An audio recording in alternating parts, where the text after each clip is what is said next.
کتنے خوش نصیب ہیں کہ وہاں کوہ طور پر ایک لمحے کے بھی ہزاروں حصے میں شان ربوبیت کی نہ جانے تجلی کا کون سا حصہ پڑا تو کوہ طور جل گیا ایک مرتبہ، اللہ اکبر اللہ اکبر۔ اور یہاں ہم اور آپ ان دیواروں کی زیارت کرتے ہیں جہاں صبح و شام 360 مرتبہ رب کی تجلی کا نزول ہوتا ہے، اور وہ کیا ہے؟ وہ خانہ کعبہ ہے، وہ خانہ کعبہ ہے۔ اگر اللہ تعالیٰ اس کا جمال بھی مستور نہ رکھے، اس کا جلال مستور نہ رکھے، تجلیات کو پردے میں نہ رکھے، اللہ اکبر، تو کسی کی طاقت نہیں ہے کہ وہ کعبے کو بھی دیکھ سکے۔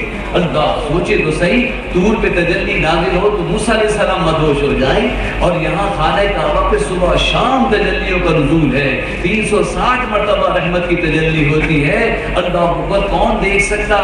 دیکھنے والے آہستہ آہستہ دیکھتے ہیں تو پردہ اٹھتا جاتا ہے، اسی پردے سے پردے اٹھتے جاتے ہیں، اس کی ہر شان پر لاکھوں پردے ہیں، اور ہر پردے میں لاکھوں جلوے ہیں۔ بس یہی بہت ہے کہ آپ دیکھ لیتے ہیں ان چیزوں کو، کعبے کو دیکھ لیتے ہیں، یقین رکھتے ہیں کہ اس پہ تجلیوں کا نزول ہے۔ یہ بچہ میری بات سن رہا ہے، سن رہے ہو نا؟ مجھے نہیں معلوم کیسے سن رہے ہو، بس یہ سمجھتا ہوں کہ سن رہے ہو، یہ سمجھتا ہوں کان ہے سن رہے ہو، یہ سمجھتا ہوں کہ روح ہے تو سن رہی ہوگی۔ میں نہیں سمجھ سکتا نا کہ تم کیسے سن رہے ہو، وہ روح کیسے سن رہی ہے۔ اللہ، میرا یقین ہے کہ تم سن رہے ہو۔ خدا کی قسم، کعبے کو دیکھو تو یقین رکھو کہ تجلی دیکھ رہے ہو، اس دیوار کو دیکھ رہے ہو جس پہ ماشاءاللہ محفل کے چھوٹے بچے بھی کیسے کھڑے ہوئے ہیں۔ پہلے سننا لگا، یہ کوئی آسان بات نہیں تھی، یہ کوئی ایسی بات نہیں کہ اس میں ہر شخص نعرہ لگا سکے، لیکن اتنے چھوٹے سے بچے نے اس بات پر کہ جب آپ کسی سے کلام کرتے ہیں تو یقین رکھتے ہیں نا کہ یہ سن رہا ہوگا۔